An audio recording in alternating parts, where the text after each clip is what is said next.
കടുക് വെറുതെ പൊട്ടിക്കാനുള്ളതാണെന്ന് ആര് പറഞ്ഞു? ഈ തണുപ്പത്ത് അതിൻ്റെ ആരോഗ്യ ഗുണങ്ങൾ കേട്ടാൽ നിങ്ങൾ ശരിക്കും ഞെട്ടും. നമ്മുടെയൊക്കെ അടുക്കളയിലെ ഈ കുഞ്ഞൻ കടുക് ഈ തണുപ്പ് കാലത്തൊരു നാച്ചുറൽ ഹീറ്ററാണ്.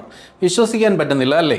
ഒന്നാമത്തേന്ന് പറഞ്ഞാൽ ഈ നെഞ്ചിൽ കഫക്കെട്ടൊക്കെ ഉള്ള ആൾക്കാർക്ക് ഈ തണുപ്പ് സമയത്ത് നെഞ്ചിലെ കഫക്കെട്ട് കാരണം ബുദ്ധിമുട്ടുന്ന ആളാണെങ്കിൽ കുറച്ച് കടുകെണ്ണ ചൂടാക്കിയിട്ട് അതിനകത്തോട്ടൊരു ശകലം കർപ്പൂരോടെ ചേർത്ത് മിക്സ് ചെയ്തിട്ട് നെഞ്ചിലൊന്ന് തടവി നോക്കി പെട്ടെന്ന് ആശ്വാസം കിട്ടും. രണ്ടാമതെന്ന് പറഞ്ഞാൽ ഈ ശരീരവേദന കുറയ്ക്കാനുള്ള കടുകിൻ്റെ കഴിവാണ്. ഈ തണുപ്പ് വരുന്ന സമയത്ത് നമുക്ക് നടുവേദന, മുട്ടുവേദന, സന്ധിവേദന ഇതുപോലുള്ള പ്രശ്നങ്ങളൊക്കെ ഉണ്ടെങ്കിൽ കടുക് അരച്ചിട്ട് ചെറിയൊരു കിഴിയാക്കി മാറ്റുക. എന്നിട്ട് അത് ചെറുതായിട്ടൊന്ന് ചൂടാക്കിയിട്ട് ആ വേദനയുള്ള ഭാഗത്തൊന്ന് കുത്തി നോക്കി ഈ പേശികളുടെ വലിവൊക്കെ കുറഞ്ഞ് പെട്ടെന്ന് വേദന കുറയുന്നതായിട്ട് കാണാൻ പറ്റും. മൂന്നാമത്തേന്ന് പറഞ്ഞാൽ ഇത് ഡൈജഷന് സൂപ്പറാണ്. കാര്യം എന്ന് പറഞ്ഞാൽ ഈ തണുപ്പ് കാലം വരുന്ന സമയത്ത് നമുക്ക് ഡൈജഷനൊക്കെ ചെറുതായിട്ട് അപ്സെറ്റ് ആയിരിക്കും. ആ സമയത്ത് കടുക് പൊട്ടിച്ച ഭക്ഷണം കഴിക്കുകയാണെന്നുണ്ടെങ്കിൽ ഡൈജഷൻ നല്ല പ്രോപ്പറായിട്ട് നടക്കും. അതുകൂടാതെ ശരീരത്തിന് നാച്ചുറലായിട്ട് തന്നെ ഒരു ചൂട് കിട്ടും.